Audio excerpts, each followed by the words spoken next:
নমস্কার বন্ধুরা, রিঙ্কুর চ্যানেলে আমার সকল প্রিয় দর্শক বন্ধুদের ওয়েলকাম। আজকে আমি আপনাদের সাথে দুর্দান্ত স্বাদের আনারসের চাটনির একটি রেসিপি শেয়ার করতে চলেছি।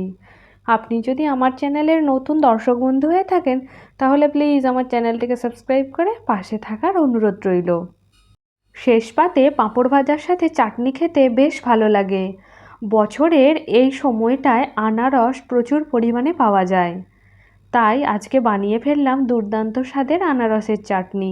এখানে একদম টাটকা একটা পাকা আনারস নিয়েছি। এখন প্রায় সব ঋতুতেই সব রকমের ফল পাওয়া গেলেও এই সময়টা আনারসের সিজন যেহেতু, তাই এই সময়ের আনারস সব থেকে বেশি সুস্বাদু হয়। আনারসের চাটনি আপনারা অনেকেই অনেক রকমভাবে বানাতে পারেন, তবে আজকে একটু নতুনভাবে আনারসের চাটনি বানানো আপনাদের সাথে শেয়ার করছি। তাই পুরো ভিডিওটা স্কিপ না করে দেখতে থাকুন। আর আমার এই ভিডিওটা যদি আপনাদের ভালো লেগে থাকে অবশ্যই একটা লাইক দেবেন এবং আপনাদের প্রিয় বন্ধুবান্ধবদের সাথে শেয়ার করার অনুরোধ রইল। তাহলে আর দেরি না করে দেখে নিন রেসিপি। প্রথমে আনারসের খোসাটাকে ছাড়িয়ে নিয়েছি। এবার মাঝ বরাবর আনারসটা দুভাগ করে নিচ্ছি। আমার কাটার সুবিধার্থে এইভাবে আমি আনারসটা কেটে নিচ্ছি। দেখুন আনারসটা একদম পাকা। এবার আর একটা মাঝ বরাবর দুভাগ করে নিচ্ছি। এবার আস্তে আস্তে আনারসের চোখগুলোকে ফেলে দেব। এইভাবে আনারস কাটলে আনারসের রস একটুকু বাইরে পড়বে না।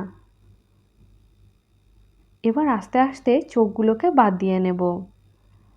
আপনারা অনেকেই আনারস কাটতে জানেন, তবে যারা নতুন তাদের জন্য আনারস কাটার পদ্ধতিটিও দেখিয়ে দিচ্ছি। এখানে আমি বঁটির সাহায্যে কাটছি, আপনারা চাইলে ছুরির সাহায্যেও কেটে নিতে পারেন।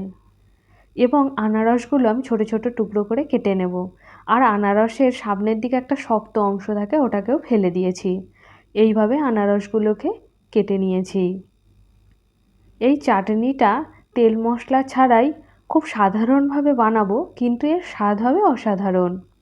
এখানে অর্ধেকটা পরিমাণ আনারস মিক্সিতে পেস্ট করে নিচ্ছি। দেখুন একদম মিহি পেস্ট করে নিয়েছি।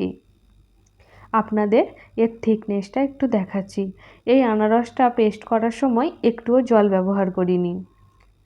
অপরদিকে কড়া বসিয়ে দিয়েছি। কড়াটা বেশ ভালোভাবে গরম করে নিয়ে ওর মধ্যে দিয়ে দিচ্ছি হাফ কাপ মতো জল। জলের মধ্যে দিয়ে দিলাম পরিমাণ অনুযায়ী লবণ। জলের সাথে লবণটাকে মিশিয়ে নিলাম। এবার পেস্ট করা আনারসটাকে দিয়ে দিলাম। ভালো করে নাড়াচাড়া করে নিচ্ছি। অর্ধেকটা পরিমাণ আনারস এখানে দিয়েছি, আর অর্ধেকটা পরিমাণ আনারস একটু থেঁতো করে নিয়েছি। এটাকেও এবার এর মধ্যে দিয়ে দেব। 5 থেকে 6 মিনিট আনারসটাকে ফুটিয়ে নিয়েছি। হাই ফ্লেমে বেশ ভালোভাবে ঝাল দিয়ে নিচ্ছি। 6 থেকে 7 মিনিট সময় ধরে এইভাবে নাড়াচাড়া করে নেব।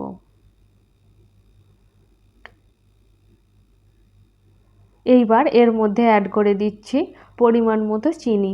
যেহেতু এটা পাকা আনারস তাই এটা ভীষণই মিষ্টি, তবে আমার বাড়িতে একটু বেশিই মিষ্টি খেতে পছন্দ করে, তাই আমি একটু বেশি মিষ্টি দিলাম।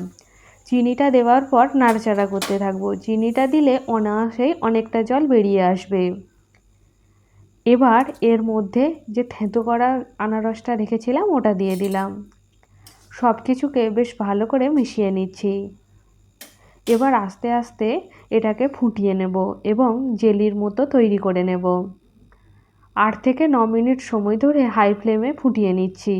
ফোটানোর সময় যাতে কড়ার নিচে লেগে না যায় সেই জন্য ভালো করে নাড়াচাড়া করে নেব। দেখুন এর রং পরিবর্তন হতে শুরু করেছে। এই পর্যায়ে এর মধ্যে দিয়ে দিচ্ছি কিছুটা পরিমাণ কিশমিশ। এই চাটনিটা খেতে ভীষণই সুস্বাদু হয়। এটা দেখতে যেমন ভালো লাগে, খেতেও হয় অসাধারণ। 5 থেকে 6 মিনিট সময় ধরে ফুটিয়ে নিয়েছি। এবার গ্যাসের ফ্লেম অফ করে দিলাম। অপর একটি পাত্রে কিছুটা ভাঙা কাজু রোস্ট করে নিচ্ছি। এই সময় গ্যাসের ফ্লেমটা একদম লোতে রেখেছি।